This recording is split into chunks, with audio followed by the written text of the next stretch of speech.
videotape of a UFO, and it comes from an unexpected source, the U.S. Air Force.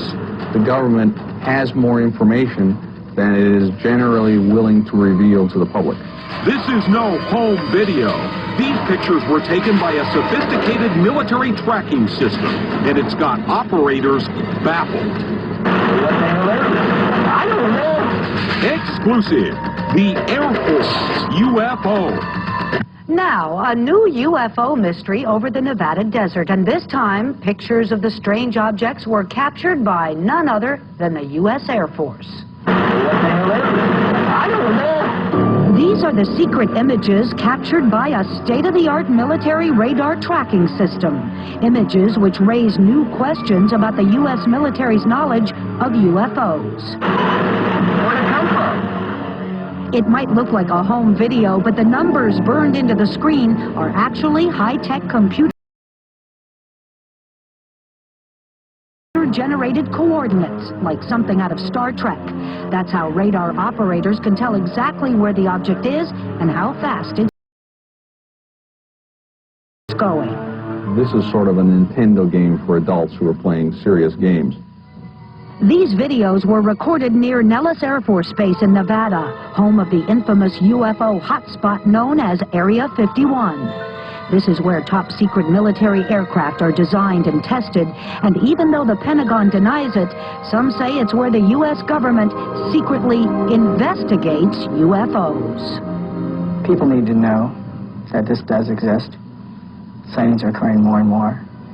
This man, we'll call him Steve, worked on top-secret projects at Nellis Air Force Base, and he says UFO sightings are common there.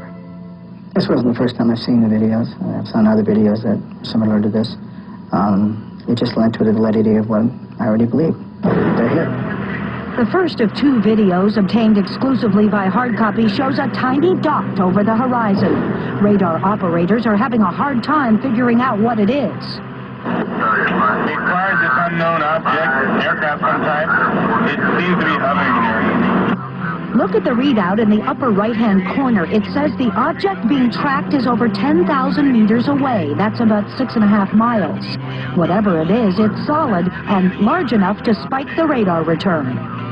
This target is fairly stationary until the very end, when it moves extremely rapidly.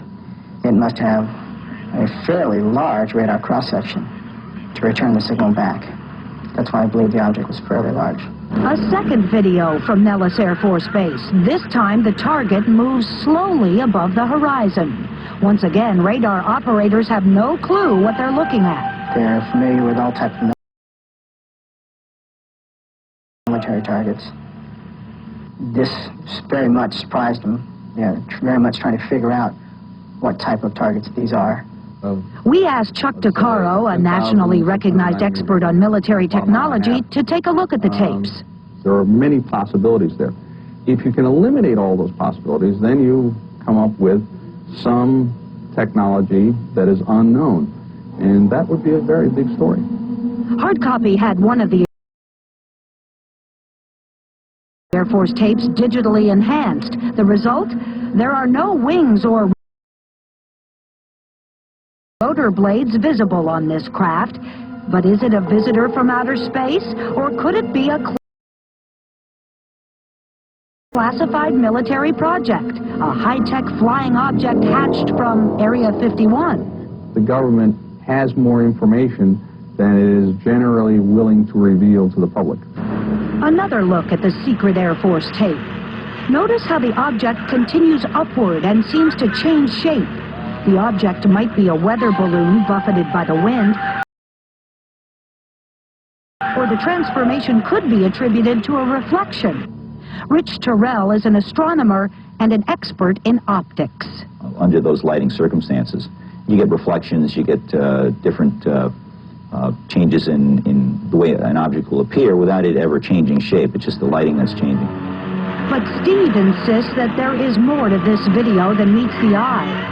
He says the radar operators who recorded these images know what they saw, they just can't explain what they are. Based on my experiences, both personal and military, there's no doubt these